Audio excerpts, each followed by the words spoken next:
ডিব্ৰুগড় জিলা সাহিত্য সভাৰ উদ্যোগত ডিব্ৰুগড় জিলা সাহিত্য সভাৰ উপসমিতিৰ সাংস্কৃতিক বিভাগৰ তত্বাৱধানত ভ্ৰমণ হালমাৰী শাখা সাহিত্য সভাৰ সহযোগত আজি ডিব্ৰুগড় জিলা সাহিত্য সভাৰ এই কাৰ্যসূচী গীতৰ কৰ্মশালা অনুষ্ঠিত কৰা হৈছিল 4 দিনীয়াকৈ।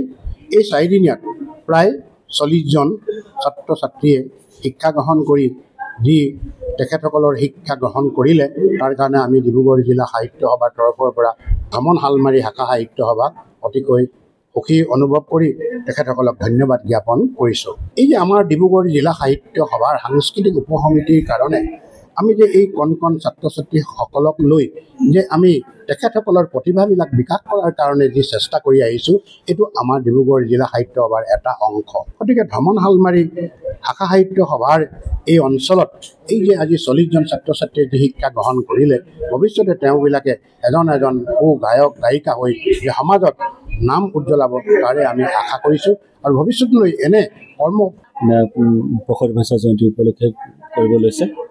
প্ৰথম কোৱা দিনাখনে মই ক'লোঁ, পলাশে ফোন কৰিছিলে আৰু আমাৰ প্ৰধান শিক্ষক এতিয়া মোৰ ভাইটি সত্যজিৎ সন্দিকৈ, তেখেতে ক'লে যে আমাক এটা কৰ্মশালা কৰিব লৈছোঁ, কি হ'ব?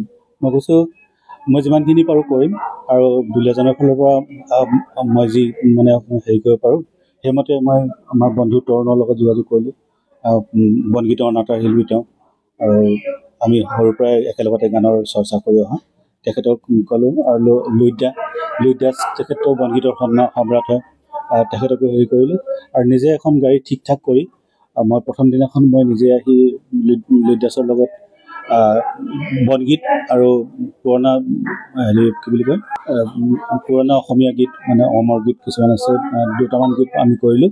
সেনেকৈ কৰাৰ পিছত পিছদিনাখন আমাৰ তৰুণ গগৈ আহিলে, আৰু তাৰ পিছদিনাখন এই 2 দিন তাৰমানে পলাশৰ লগত কথা পাতি থোৱা আছিলে যে গানবিলাক ৰিপিট কৰি তেওঁলোকক গাঁৱৰ পৰা হেৰি কৰিবৰ কাৰণে ঠিক কৰিলে। আজি খুব ধুনীয়া হৈছে যে মানে তেওঁলোকে সেইকেইটা গান যিকেইটা শিকিলে ইমান 1 ঘণ্টা 2 ঘণ্টাৰ কাৰণে শিকাৰ পিছত মানে আজি ধুনীয়াকৈ পৰিৱেশন কৰিছে। গতিকে এই অঞ্চলৰ মানে ইমান ধুনীয়া মানে সম্ভাৱনা লুকাই আছে, ভৱিষ্যত লুকাই আছে, তেওঁলোকক আগুৱাই লৈ যোৱাত আমাৰ সকলোৰে দায়িত্ব হ'ব লাগে, মই সেইটো ভাবোঁ। আৰু অনুভৱটো এইটোৱে ভাল লাগিছে যে আমাৰ কষ্টখিনি, ৰাইজৰ কষ্টখিনি সাৰ্থক হৈছে আৰু ল'ৰা ছোৱালীসকলে আগবাঢ়ি যাবলৈ এটা পথ পাইছে।